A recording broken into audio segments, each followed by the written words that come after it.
say that, first of all, I've enjoyed this Rotary experience so much from the very start. I really enjoyed the craft talks, because I remember when Drexel gave this craft talk, he's not here today. Like, wow, I really learned a lot about that guy, I would have never known. Hold the microphone a little bit away.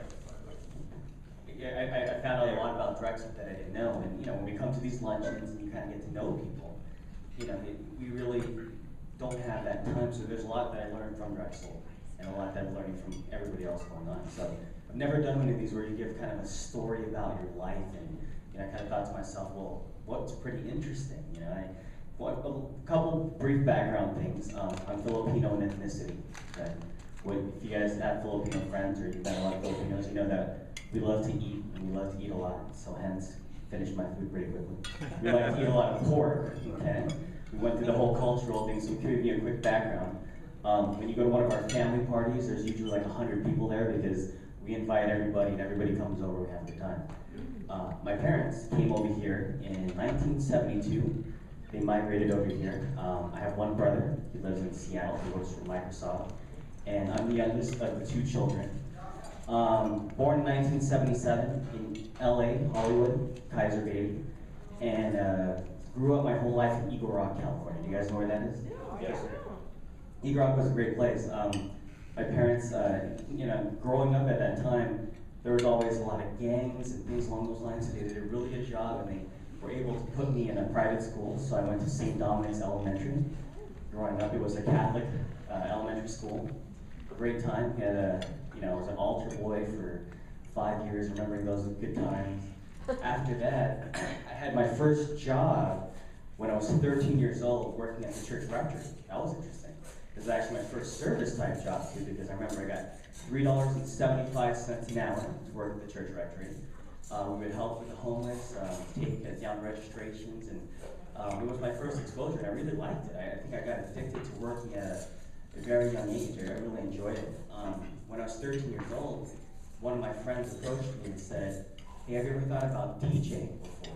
And this is hence share a little bit about what I've done in my life and what I still do. Does everyone know what a DJ is? Okay. And now a DJ, is technical terms, a disc jockey. Back, and I say in our era, I was the DJ that actually had turntables. So you had two turntables, you had the mixer. We mixed everything from hip hop. I think my first record in 1995 was Dr. Dre. But that's what I did back when I asked my mom for $150 to buy my first set of turntables. She said, "What are you going to do with that?" I said, "I want to start being a DJ." So it was in 8th grade, I did probably 20 parties, at high schools and at events and everything along those lines. So I started at an early age to find out what really entrepreneurship was all about. The DJing kind of went nice. When I went to high school, I went to Don Bosco Technical Institute in Rosemead. You went there? On the water right over here? Yeah. Fellow Tiger in the house. I didn't even know that. Yes. Otto. I was also in the high school marching band. That's right. And I was the mascot. I was the tiger at the high school games. But in any event, the DJing was still a big thing for me because in high school, I think I started a little company or empire where we DJ'd every single high school dance in the whole San Gabriel Valley. Immaculate Heart, Holy Family, and it was fun because my mom really didn't have to give me allowance. Everyone else had to mow lawns and do stuff. I was DJing parties making $150 a night at age 16, and back then, it was good. It was fun. We build and grow and buy more records and promote to more people and do clubs. And, it was a great way to meet the opposite sex. It was a good time. Socializing, dancing, having a good time. So high school was great. After that, I got accepted to UC Irvine. So I went to UCI, and my parents were really good. They let me grow up pretty quickly. I think I was like 18 years old when I moved into the dorm, and they said, "It's all yours now, son. Just go ahead and have fun." I'm like, really? Wow. Okay. So from that point on, I did college radio. So my best friend and I, we did a radio station at college, KCI 88.9 FM in Irvine. So I was the host, he was the host. we met a lot of great, it was a hip hop radio show, so people like Exhibit, I don't know if anyone's heard of these people, Exhibit, Dr. Dre, Eminem, we've all hosted and did a lot of things along those lines for them. So that was college. I studied economics on a separate note, and with economics it was fun. I think the most part at school, I wasn't the most studious, but what I learned more about school was how to balance everything else that came along with school. I think we DJ 3 nights a week.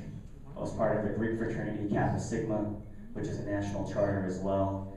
So that was back to that membership as well. So that was fun. We had a good time. So I was doing that all throughout, and now also working. I was interning at Smith Barney, doing some learning about investments and everything along those lines.